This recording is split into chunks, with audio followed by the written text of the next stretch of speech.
Hi guys, today I'm going to talk about Proverbs 11. If you haven't read the chapter, I request you guys to read the chapter and let God speak to you.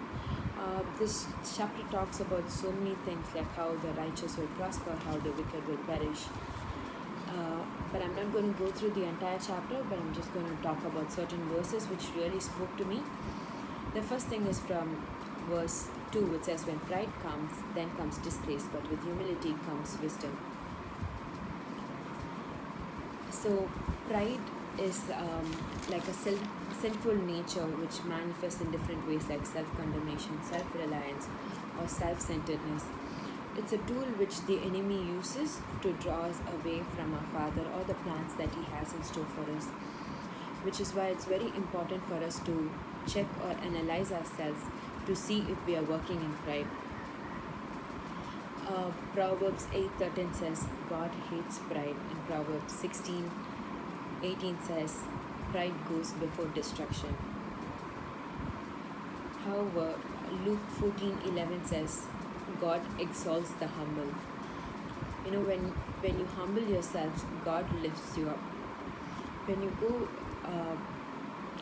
you go before the Father humble, it gives room for Him to change us, do some work in us, and make us the best.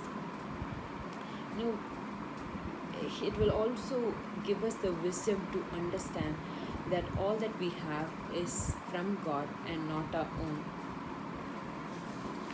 So the second thing which I want to share is from verse 4 and verse 28.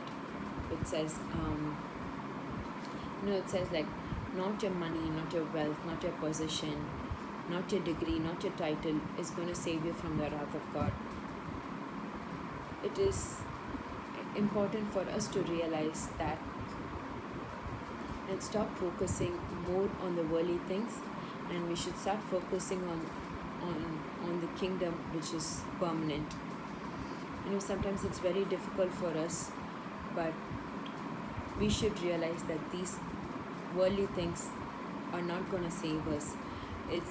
It's only temporary. And the next thing which I want to share is from verse 24 to 26. If I have to summarize all these three verses in a word, I would say generosity. Be generous and see God bless you.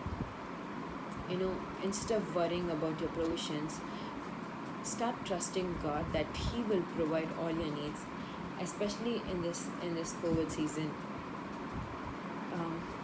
We have food to eat, we have roof above our heads, we have all our basic necessities, but there are so many people who do not have all of that. Of course we are thankful and grateful to God that He's blessed us with all of this, but it shouldn't stop there. It shouldn't stop from thanking and being grateful. The next step is we should be generous towards the people who do not have all of that. And if you see Luke 12:16-21, it's a parable. It talks about a rich man who has abundant harvest,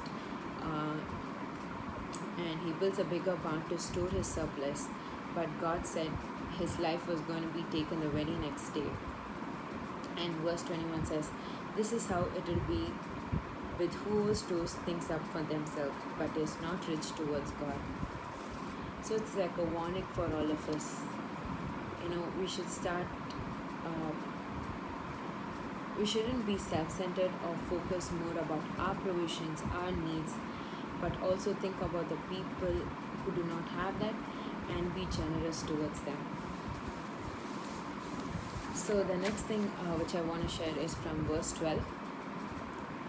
There is this verse particularly stood out for me, and we need to ask ourselves these questions.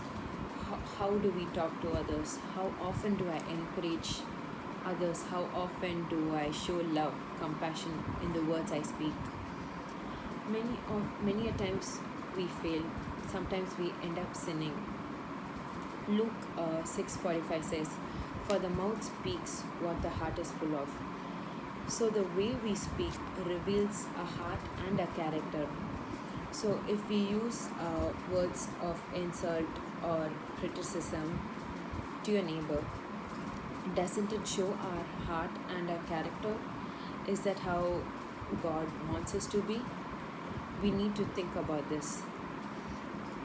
And Matthew 22:39 says, love your neighbor as yourself, and this is the second greatest commandment.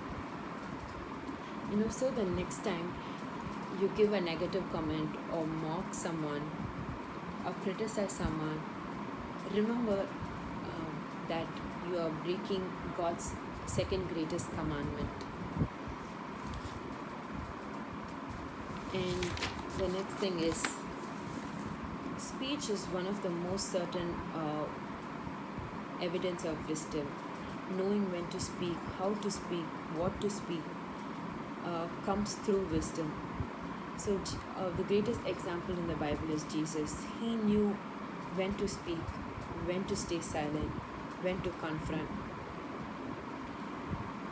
When we have that wisdom to hold our tongues, we save ourselves from so many problems which might rob our peace and joy. So it's important for us to ask God that wisdom. And James 1:5 says, if anyone who lacks wisdom, ask God and He will give you generously. So all these things which I mentioned, like humility, generosity, wisdom, love, compassion, all these things cannot be attained in a day. It's an everyday struggle. We need to ask God to fill our hearts with love and compassion, to make us humble, to take away the pride from us. So, we need to ask God to work in us. So I encourage you guys to pray about it every day and ask God to work in you. So these are the things which really stood out for me from this chapter.